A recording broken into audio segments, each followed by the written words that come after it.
El tonel de Amontillado, de Edgar Allan Poe, en traducción de Julio Cortázar.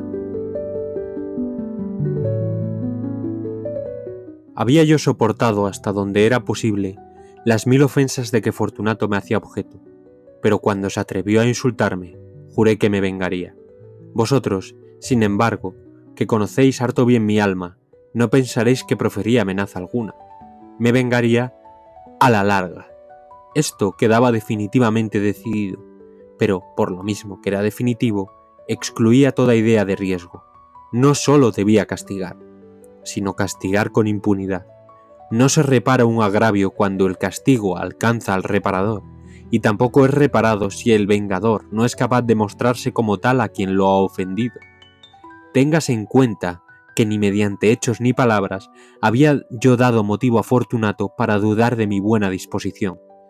Tal como me lo había propuesto, seguí sonriente ante él, sin que se diera cuenta de que mi sonrisa procedía ahora de la idea de su inmolación. Un punto débil tenía este Fortunato, aunque en otros sentidos era hombre de respetar y aun de temer. Enorgullecíase de ser un conocedor en materia de vinos. Pocos italianos poseen la capacidad del verdadero virtuoso. En su mayor parte, el entusiasmo que fingen se adapta al momento y a la oportunidad, a fin de engañar a los millonarios ingleses y austriacos. En pintura y en alhajas, Fortunato era un impostor, como todos sus compatriotas. Pero en lo referente a vinos añejos, procedía con sinceridad.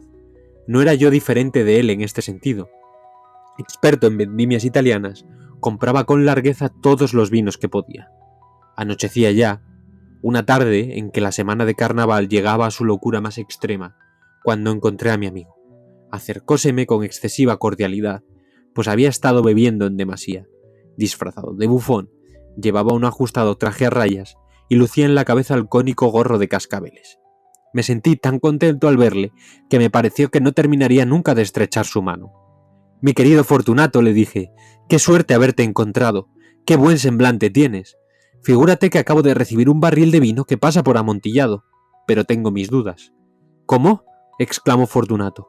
«¿Amontillado? ¿Un barril? Imposible. Y a mitad de carnaval». «Tengo mis dudas», insistí, «pero he sido lo bastante tonto como para pagar su precio sin consultarte antes. No pude dar contigo y tenía miedo de echar a perder un buen negocio». «Amontillado», dijo Fortunato. «Tengo mis dudas». «Amontillado, y quiero salir de ellas. Amontillado. Como estás ocupado, me voy a buscar a Lucreci. Si hay alguien con sentido crítico, es él. Me dirá que...». «Lucreci es incapaz de distinguir entre Amontillado y Jerez», respondió Fortunato. «Y sin embargo, no faltan tontos que afirman que su gusto es comparable al tuyo». «Ven, vamos», exclamó Fortunato. «¿A dónde?», dije yo. «A tu bodega». «No, amigo mío, no quiero aprovecharme de tu bondad. Noto que estás ocupado, y Lucreci... No tengo nada que hacer, vamos». «No, amigo mío, no se trata de tus ocupaciones, pero veo que tienes un fuerte catarro. Las criptas son terriblemente húmedas y están cubiertas de salitre.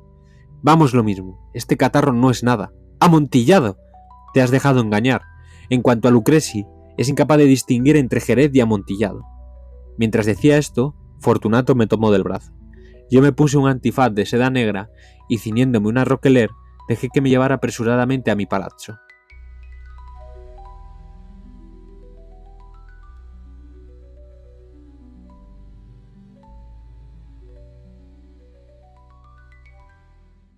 Nos encontramos sirvientes en mi morada.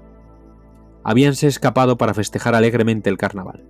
Como les había dicho que no volvería hasta la mañana siguiente, dándoles órdenes expresas de no moverse de casa, estaba bien seguro de que todos ellos habían marchado de inmediato, apenas les hube vuelto la espalda. Saqué 2 antorchas de sus anillas y, entregando una a Fortunato, le conduje a través de múltiples habitaciones hasta la arcada que daba acceso a las criptas. Descendimos una larga escalera de caracol, mientras yo recomendaba a mi amigo que bajara con precaución. Llegamos por fin al fondo y pisamos juntos el húmedo suelo de las catacumbas de los Montresors. Mi amigo caminaba tambaleándose y al moverse tintinearon los cascabeles de su gorro. «El tonel», dijo. «Está más adelante», contesté, «pero observa las blancas telarañas que brillan en las paredes de estas cavernas». Se volvió hacia mí y me miró en los ojos con veladas pupilas, que destilaban el flujo de su embriague. «¿Salitre?», preguntó. después de un momento. Salitre, repuse. ¿Desde cuándo tienes esa tos?, pregunté. El violento acceso impidió a mi pobre amigo contestarme durante varios minutos. No es nada, dijo por fin. Vamos, declaré con decisión. Volvámonos. Tu salud es preciosa. Eres rico, respetado, admirado, querido. Eres feliz como en un tiempo lo fui yo. Tu desaparición sería lamentada, cosa que no ocurriría en mi caso, desde luego. Volvamos, pues. De lo contrario, te enfermarás, y no quiero tener esa responsabilidad. Además, está Lucreci que... Basta, dijo Fortunato. Esta tos no es nada, y no me matará. No voy a morir de un acceso de tos. Ciertamente que no, repuse. No quería alarmarte innecesariamente. Un trago de este Medoc nos protegerá de la humedad. Rompí el cuello de una botella que había extraído de una larga hilera de la misma clase colocada en el suelo. Bebe, agregué, presentándole el vino. Mirándome de soslayo, alzó la botella hasta sus labios. Detúvose y me hizo un gesto familiar mientras tintineaban sus cascabeles. Brindo, dijo, por los enterrados que reposan en torno de nosotros. Y yo brindo porque tengas una larga vida. Otra vez me tomó del brazo y seguimos adelante.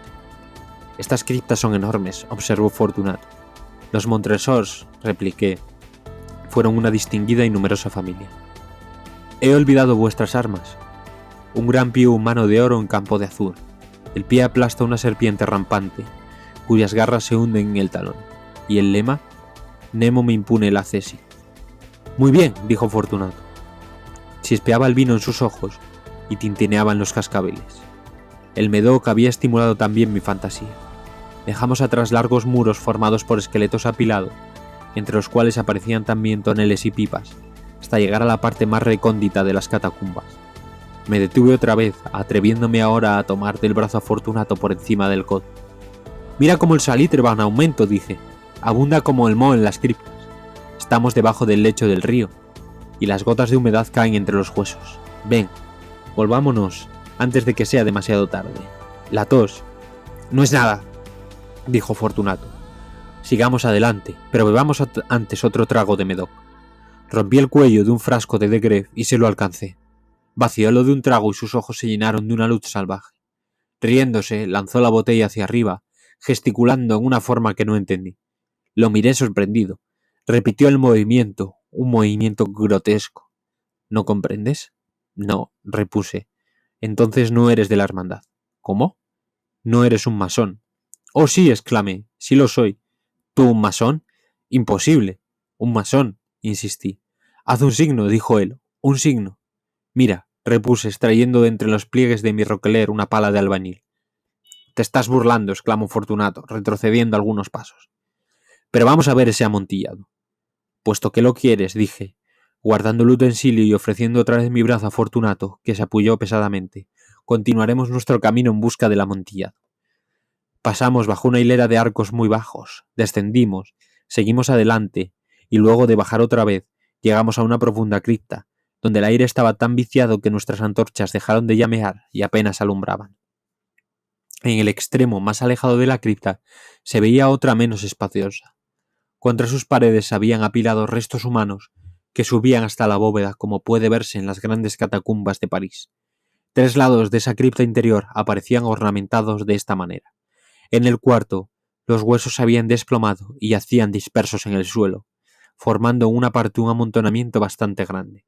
Dentro del muro así expuesto por la caída de los huesos, vimos otra cripta o nicho interior, cuya profundidad sería de unos 4 pies, mientras su ancho era de 3 y su alto de 6 o 7.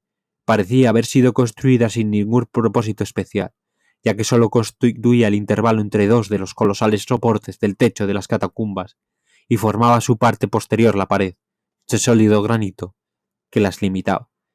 Fue inútil que Fortunato, alzando su mortecina antorcha, tratara de ver en lo hondo del nicho.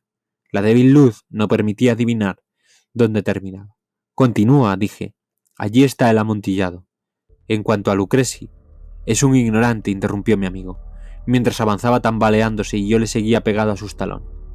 En un instante llegó al fondo del nicho y al ver que la roca interrumpía su marcha, se detuvo como atontado. Un segundo más tarde quedaba encadenado al granito. Había en la roca 2 argollas de hierro, separadas horizontalmente por unos 2 pies. De una de ellas colgaba una cadena corta, de la otra un candado. pasándole la cadena alrededor de la cintura, me bastaron apenas unos segundos para reojar. Demasiado estupefacto estaba para resistirse el pobre Fortunato. Extraje la llave y salí del nicho. Pasa tu mano por la pared, dije, y sentirás el salitre. Te aseguro que hay mucha humedad. Una vez más te imploro que volvamos. ¿No quieres? Pues entonces tendré que dejarte aquí. Pero antes he de ofrecerte todos mis servicios. ¡El amontillado!, exclamó mi amigo, que no había vuelto aún de su estupefacción. Es cierto, repliqué. El amontillado. Mientras decía esas palabras, fui hasta el montón de huesos del que ya he hablado. Echándolos a un lado, puse en descubierto una cantidad de bloques de piedra y de mortero. Con esos materiales y con ayuda de mi pala de albañil, comencé vigorosamente a cerrar la entrada del nicho. Apenas había colocado la primera hilera de mampostería, advertí que la embriaguez de Fortunato se había disipado en buena parte. La primera indicación nació de un quejido profundo que venía de lo hondo del nicho. No era el grito de un borracho. Siguió un largo y obstinado silencio. Puse la segunda hilera, la tercera y la cuarta. Entonces oí la furiosa vibración de la cadena. El ruido duró varios minutos, durante los cuales, y para poder escucharlo con más comodidad, interrumpí mi labor y me senté sobre los huesos. Cuando por fin cesó el resonar de la cadena, tomé de nuevo mi pala y terminé sin interrupción la quinta, la sexta y la séptima hilera. La pared me llegaba ahora hasta el pecho. Detúveme nuevamente y alzando la antorcha sobre la mampostería, proyecté sus débiles rayos sobre la figura allí encerrada. Una sucesión de agudos y penetrantes alaridos, brotando súbitamente de la garganta de aquella forma encadenada, me hicieron retroceder con violencia. Vacilé un instante y temblé. Desenvainando mi espada, me puse a tantear con ella el interior del nicho, pero me bastó una rápida reflexión para tranquilizar. Apoyé la mano sobre la sólida muralla de la catacumba y me sentí satisfecho. Volví a acercarme al nicho y contesté con mis alaridos a aquel que clamaba. Fui su eco, lo ayudé, lo sobrepujé en volumen y en fuerza. Sí, así lo hice, y sus gritos acabaron por cesar. Ya era medianoche, y mi tarea llegaba a su término. Había completado la octava, la novena y la décima hilera. Terminé una parte de la undécima y última. Solo quedaba por colocar y fijar una sola piedra. Luché con su peso y la coloqué parcialmente en posición. Pero entonces brotó desde el nicho una risa apagada que hizo erizar mis cabellos. La sucedió una voz lamentable, en la que me costó reconocer la del noble Fortunato. Una excelente broma, por cierto. Una excelente broma. ¿Cómo vamos a reírnos en el palazzo mientras bebamos? El amontillado, dije. Sí, el amontillado. Pero ¿no se está haciendo tarde? ¿No nos estarán esperando en el palazzo mi querida esposa y los demás? ¡Vámonos! Sí, dije. Vámonos. Por el amor de Dios, Montresor. Sí, dije. Por el amor de Dios. Esperé en vano la respuesta a mis palabras.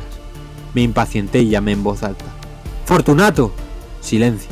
Llamé otra vez. ¡Fortunato! No hubo respuesta. Pasé una antorcha por la abertura y la dejé caer dentro. Solo me fue devuelto un tintinear de cascabel. Sentí que una náusea me envolvía. Su causa era la humedad de las catacumbas. Me apresuré a terminar mi trabajo. Puse la última piedra en su sitio y la fijé con el mortero. Contra la nueva mampostería volví a alzar la antigua pila de huesos. Durante medio siglo, ningún mortal los ha perturbado.